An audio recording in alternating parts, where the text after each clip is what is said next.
Hello guys, मैं हूं अमित सिवान और इस वीडियो में हम बात करेंगे गुरु जंबेश्वर यूनिवर्सिटी के द्वारा एग्ज़ाम कंडक्ट किया गया। जंबेश्वर यूनिवर्सिटी द्वारा एक एग्ज़ाम कंडक्ट किया गया था जो कि लैब अटेंडेंट पोस्ट के लिए था। ये एग्ज़ाम काफ़ी टाइम हो चुका है, फ़िलहाल नियरली 1 वीक से ज़्यादा का समय हो चुका है और इस एग्ज़ाम की डेट थी अप्रॉक्स 17 मार्च। 17 मार्च या फिर जो संडे को एग्ज़ाम था, इसके आसपास जो संडे है उसी को एग्ज़ाम था, तो आप उसके अकॉर्डिंग पता लगा सकते हैं कि एग्ज़ाम कब हुआ। इसकी जो क्वेश्चन पेपर था वो अवेलेबल नहीं करवाया गया है बोर्ड के द्वारा। यूनिवर्सिटी के द्वारा क्वेश्चन पेपर नहीं दिया जाता है लैब अटेंडेंट का, और उसी दिन क्लर्क की पोस्ट के लिए भी एग्ज़ाम था। जो एडवर्टाइजमेंट नंबर था वो 2/2022 और 2/2023 के लिए एग्ज़ाम था। जो नोटिफिकेशन एडवर्टाइजमेंट है वो 2022 और 23 के लिए एग्ज़ाम था, लैब अटेंडेंट की पोस्ट थी और उसमें जो पूछे गए क्वेश्चंस थे उसके बारे में हम इस वीडियो में जानेंगे। तो अगर आप कुछ आगे के फ्यूचर एग्ज़ाम्स सोच रहे हैं जो आप लैब अटेंडेंट के लिए देने चाहते हैं, जैसे कि अभी एनवीएस में अप्लाई हो रहे हैं, तो आप उसके लिए भी इस वीडियो को हेल्पफुल मान सकते हैं। एंड अगर आप इस वीडियो को एंजॉय करते हैं तो please like this video and subscribe this YouTube channel for further videos. अब स्टार्ट करते हैं इस वीडियो को। सबसे पहले क्वेश्चन जो था वो आपसे पूछा गया था कि हॉर्स पावर, जो 1 हॉर्स पावर है वो कितने के इक्विवेलेंट होता है। वो 746 जूल के इक्विवेलेंट होता है। तो ये वैल्यू उसमें पूछी गई थी कि उसमें ऑप्शन दिए गए थे कि कौन सी वैल्यू के साथ मैच होता है। तो ये 746 वैल्यू के साथ मैच होता है। फिर आपसे पूछा गया था प्राइमरी कलर कौन से होते हैं। तो प्राइमरी कलर 3 बेसिस पे हो सकते हैं, एक आरबीजी होता है और एक में येलो भी आता है और एक सियान होता है। तो इन तीनों से प्राइमरी कलर पूछे जा सकते हैं। जो यहाँ पे आंसर था वो रेड ब्लू ग्रीन का आंसर था, तो ये एक करेक्ट आंसर था इसमें। इसके बाद फिजिक्स में नोबेल प्राइज़ किसे मिला, उसके बारे में पूछा गया था। उस पर्सन का एक्चुअल नेम मुझे याद नहीं है, लेकिन जो अदर ऑप्शंस थे उससे आप एलिमिनेशन मेथड से ईजिली डिडक्ट कर सकते थे कि कौन सा करेक्ट आंसर है। जैसे कि वहाँ पे ऑप्शन था रविंद्रनाथ टैगोर, जो कि करेक्ट नहीं हो सकता था। जैसे कि हम जानते हैं इनका जो दिया गया था वो पीस के लिए दिया गया था। जो अमर्त्य सेन हैं उनको इकोनॉमिक्स के लिए जाना जाता है, एंड जी मेंडल को हम बायोलॉजिस्ट या फिर जेनेटिक के लिए जानते हैं, तो उन्हें बायोलॉजी का एरिया उन्हें सेक्टर में थे, तो इसीलिए ये तीनों एलिमिनेट होते हैं और चौथा जो आंसर था वो करेक्ट आंसर था। इसके बाद में भारत रत्न अवार्ड के बारे में पूछा गया। ये रिसेंट में एम एस स्वामीनाथन पे ये क्वेश्चन है, ये आप करंट से मान सकते हैं क्योंकि यहाँ पे एम एस स्वामीनाथन इस ईयर एम एस स्वामीनाथन की डेथ होती है। दैट्स वाई ये क्वेश्चन न्यूज़ में था कि भारत रत्न के लिए किन्हें चुना गया है 2024 के लिए, वो एम एस स्वामीनाथन है। इसके बाद में water population is found in which, जो अगर हमें वाटर पॉल्यूशन के बारे में पता लगाना हो तो किस टाइप के बैक्टीरिया होते हैं, इसमें क्लोरीफॉर्म जो बैक्टीरिया होते हैं, जो कोकस वाइब्रो कुछ सेप होती हैं, उन टाइप के बैक्टीरिया का ऑप्शन आपको यहाँ इस क्वेश्चन में देखने को मिलता है, तो उसका करेक्ट आंसर था। ये आपका 5 क्वेश्चन हो चुके हैं। इसके बाद ये 6th क्वेश्चन है। इसकी जो पीडीएफ है मैं आपको टेलीग्राम पे अपलोड कर दूंगा, आप वहाँ से डाउनलोड कर पाएंगे। मैं आपको लिंक डिस्क्रिप्शन में प्रोवाइड कर दूंगा, आप वहाँ से डायरेक्ट जो क्वेश्चंस आए हुए हैं उनको आप चेक कर पाएंगे। तो 6th क्वेश्चन था एक परम्यूटेशन कम्यूटेशन का जो क्वेश्चन आया उस तरीके से कि 4 क्वेश्चन आपको दिए, 4 ऑप्शन आपको प्रोवाइड किए गए हैं, 3 क्वेश्चंस हैं और fail to obtain all 3 questions means कोई भी एक भी क्वेश्चन सही नहीं होना चाहिए बच्चे का, ऐसा कुछ क्वेश्चंस था। तो उसमें एक ऑप्शन जो थे 27 था, 3 था, 9 था, मीन्स आप कह सकते हैं कि अर्थमेटिक और रीजनिंग से क्वेश्चन था। Then communication satellite and waves के ऊपर एक क्वेश्चन था कि जो वेव का ट्रांसफ़र किया जाता है कम्युनिकेशन सैटेलाइट में, उसमें रेडियो वेव का ऑप्शन था ही नहीं, उसमें इंफ्रारेड अदर वेव्स के बारे में था। तो उसके बारे में एक क्वेश्चन था सैटेलाइट का, कम्युनिकेशन सैटेलाइट का वेव्स के लिए। तो आप स्पेक्ट्रम को याद में रख सकते हैं, अगर आपके फ्यूचर एग्ज़ाम है तो आप स्पेक्ट्रम के बारे में देख सकते हैं। फिर आपको बारे में पूछा गया था कि मार्बल फॉर्मूला क्या होता है।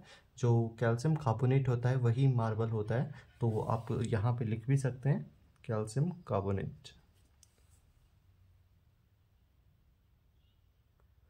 तो इसके बाद में आपको बेकिंग सोडा का फॉर्मूला पूछा गया था। आपको जो बेकिंग सोडा फॉर्मूला याद है तो आप वो याद करके लिख सकते हैं, शायद NaHCO3 हो सकता है, मैं कंफर्म नहीं हूँ, आप इसे चेक कीजिएगा, हो सकता है कि ये NaHCO3 इसका करेक्ट आंसर हो, आप इसको चेक कर सकते हैं। ये लेकिन ये क्वेश्चन में था कि बेकिंग सोडा का फॉर्मूला क्या है। देन स्पीड ऑफ लाइट के बारे में क्वेश्चन पूछा गया था कि स्पीड ऑफ लाइट के बारे में कौन से स्टेटमेंट सही है। उसमें दिया गया था कि जो ये स्पीड है वो कांस्टेंट रहती है, तो ऐसा नहीं होता है, ये चेंज विद ह्यूमिडिटी के साथ ही बदल जाती है, जैसे कि रिफ्रैक्शन आप देखने को मिलता है, तो वो स्पीड ऑफ लाइट को भी अफेक्ट करता है, तो इसके कारण ये इसका करेक्ट आंसर होता है। एंड इसके बाद में who have given first 100 natural number, किसने पहली बार काउंट किए थे ये फर्स्ट 100 नेचुरल नंबर। इसका जो आंसर होता है वो कुछ गैस के नाम उनका होता है जो साइंटिस्ट होते हैं। इसमें ऑप्शन दिए गए थे इशाक न्यूटन एंड कुछ अदर साइंटिस्ट के इसके ऑप्शन दिए गए थे, बट करेक्ट आंसर इसका ये था। फिर आपसे पूछा गया था एक statement based question, rational and irrational number का जब हम सम करते हैं तो आपको क्या देंगे, तो वो हमेशा तो हमेशा आपको रैशनल वैल्यू मिलेगा, जो कि करेक्ट आंसर है। फिर आपसे आइडियल गैस फॉर्मूला पूछा जाता है, जो कि आप जानते हैं PV = nRT होता है। तो ये एक सिंपल सा क्वेश्चन देखने को मिलता है, तो आप इसके बिहाफ पे आप ये भी याद कर सकते हैं चार्ल्स लॉ क्या है, पॉल्स लॉ क्या है, एंड गेल-लोशाक लॉ क्या है। तो इस तरीके से आप उनको लर्न कर सकते हैं अगर आइडियल गैस फॉर्मूले के बारे में पूछा गया है। तो आगे कि कौन सी गैस फिल की जाती है जो बैलून उड़ाए जाते हैं, उसमें आपकी हीलियम गैस यूज होती है, तो उसका एक क्वेश्चन आपको देखने को मिला। उसके बाद में कुछ सिनोनिम्स और एंटोनिम्स भी देखने को मिले। इंटीग्रिटी का सिनोनिम पूछा गया, उसमें जो आंसर था वो ऑनेस्टी आंसर था। उसके बाद में डिस्पैरिटी का एंटोनिम्स पूछा गया, तो उसमें डिसिमिलरिटी भी था और एक डिफरेंस डिस्टिंक्शन ऐसा भी ऑप्शन था, तो उस तरीके से कोई आंसर है। देन जो ईडियम पूछा गया था कुछ इस तरीके से था कि आप उसे ग्रो करने दे रहे हैं अंडर योर फुट, आप उसे अलाउ कर रहे हैं ग्रो करने के लिए, कुछ इस तरीके का एक ईडियम था कि डेवलप अंडर योर फिट, कुछ ऐसी स्टेटमेंट थी, तो उसका कुछ मुझे करेक्ट आंसर याद नहीं है। फिर इस MR पे जो लिंक्ड है कैसी वर्ब है, ये ऑक्सिलरी है, किस तरीके की वर्ब है, कुछ इस तरीके से क्वेश्चन पूछा गया था इन द इंग्लिश सेक्शन इस के बारे में। और एक आर्टिकल के बारे में पूछा गया था कि टू द बेड, तो दैट जो आर्टिकल यूज हो रहा था उसके बारे में पूछा गया था। कुछ इस तरीके के आर्टिकल के कुछ क्वेश्चन देखने को मिले इंग्लिश सेक्शन से, ऐसे क्वेश्चंस थे। इसके बाद में आपको नेचुरल रेन जो होती है उसका pH पूछा गया था, तो उसका क्या pH होता है, तो उस pH का एक्चुअल वैल्यू मुझे अभी याद नहीं है, बट वो होती एसिड में ही है, और आप एसिड की करेंगे तो वो 5.6 होता है, बट जो एक्चुअल वैल्यू है वो भी एसिडिक ही है, बट वो बहुत कम एसिड होती है या फिर वीक एसिड होती है। तो एक वो क्वेश्चन है। मैं अभी एक और क्वेश्चन को याद कर पाया हूँ, उसमें एक क्वेश्चन था कि आप वीक एसिड को वीक बेस से किस टेस्ट से वीक एसिड को स्ट्रॉन्ग एसिड से कैसे डिफरेंस कर सकते हैं, कौन से टेस्ट को यूज करके। और उसमें जो आपको ऑप्शन प्रोवाइड किए गए थे वो मिथाइल वाला मिथाइल का जो, और लिटमस का, फिनोप्थलिस्ट जो टेस्ट है, ये 3 टेस्ट के बारे में मुझे याद है, तीनों के बारे में पूछा गया था। फिर एक था ऑल्फैक्टरी वाला, तो ये 4 ऑप्शन आपको प्रोवाइड किए गए थे कि इनमें से कैसे पता लगाया जा सकता है कि वीक एसिड कौन सा है और स्ट्रॉन्ग एसिड कौन सा है, इन दोनों में अगर डिफरेंस करना हो तो कौन सा टेस्ट यूज होगा। तो ये 3 ऑप्शन थे, एक फिनोल वाला, एक मिथाइल वाला, एक ऑल्फैक्टरी वाला।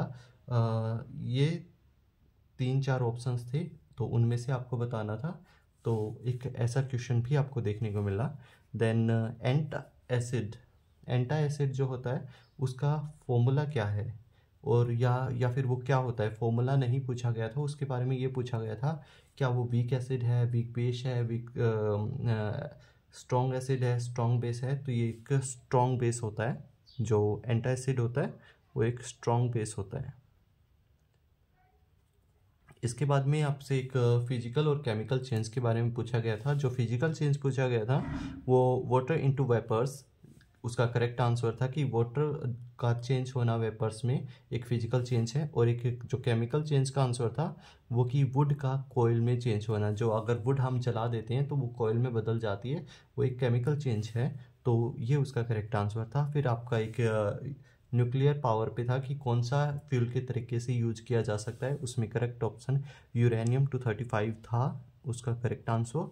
एंड फिर एक न्यूमेरिकल दिया गया था, और जो न्यूमेरिकल का फॉर्मूला था वो P=mv था। मीन्स मोमेंटम के बारे में ये जो न्यूमेरिकल था उसके बारे में ये क्वेश्चन पूछा गया था। फिर एक वैल्यू दी गई थी, दो इक्वलेंट वैल्यू थी, कुछ एक्स की वैल्यू को आसपास की जो वैल्यू थी उसके साथ रिलेट करना था, कुछ इस तरीके का क्वेश्चन था। फिर आपकी एक रिडक्शन और ऑक्सीडेशन की टर्म पे क्वेश्चन था कि गेन ऑफ हाइड्रोजन को आप क्या कहेंगे और लॉस ऑफ ऑक्सीजन को क्या कहेंगे। इसका करेक्ट आंसर रिडक्शन होता है। तो रिड्यूस होना हुआ, ये इसका करेक्ट आंसर था। फिर एक हेल्थ और डिजीज पे डायलिसिस पे एक क्वेश्चन था कि किस तरीके से बॉडी से ब्लड बाहर आता है एंड उसको साफ किया जाता है, वो कौन सी प्रोसेस में होता है, तो वो डायलिसिस में होता है। देन आपसे क्वेश्चन पूछा गया था कि फोटोसिंथेसिस में जो ऑक्सीजन मिलता है वो वेस्ट प्रोडक्ट क्या है, फोटोसिंथेसिस का वेस्ट प्रोडक्ट क्या है, तो वो ऑक्सीजन होता है। और वैसे ये ऑक्सीजन हमें वाटर से मिलता है जो कंपोनेंट होता है, ये एक्स्ट्रा चीज़ है। बट हाँ, ये क्वेश्चन यहाँ तक था, O2 तक ही ये क्वेश्चन था कि फोटोसिंथेसिस में हमें क्या मिलता है, तो वो O2 होता है। तो उसके बाद में एक क्वेश्चन था कि साइंस डे कब बनाया जाता है, वो 28 फेब को बनाया जाता है। फिर कौन सी डिवाइस यूज़ की जाती है एटमॉस्फेरिक प्रेशर को मेज़र करने के लिए, तो उसका करेक्ट आंसर था बैरोमीटर। फिर आपसे ये क्वेश्चन पूछा गया कि स्काई का ब्लू स्काई का कलर ब्लू होता है वो किसके कारण होता है, वो स्कैटरिंग ऑफ लाइट के कारण होता है। और इसी का ही एक अल्टरनेटिव क्वेश्चन पूछा गया, अगर स्काई में कोई रिफ्लेक्शन नहीं है, मीन्स कोई भी स्कैटरिंग नहीं है, तो कलर कैसा दिखाई देगा, तो इसका करेक्ट आंसर होता है ब्लैक। आपको स्काई दिखाई देगा अगर कोई भी वहाँ पे लाइट नहीं है, कोई रिफ्लेक्शन नहीं है और कोई स्कैटरिंग ऑफ लाइट नहीं है, तो डेफिनेटली आपको ब्लैक दिखाई देगा। और फिर पूछा गया कि कंप्यूटर का कुछ क्वेश्चन थे कि जो ब्रेन ऑफ कंप्यूटर किसे कहते हैं, वो काफ़ी सिंपल है, सीपीयू को कहा जाता है। उसके बाद में कि कंप्यूटर को कैसे कनेक्ट किया जा सकता है अदर कंप्यूटर के थ्रू, तो आपके दो ऑप्शन थे, एक सर्वर था, एक नेटवर्क था और एक ऑल ऑफ द अबव था।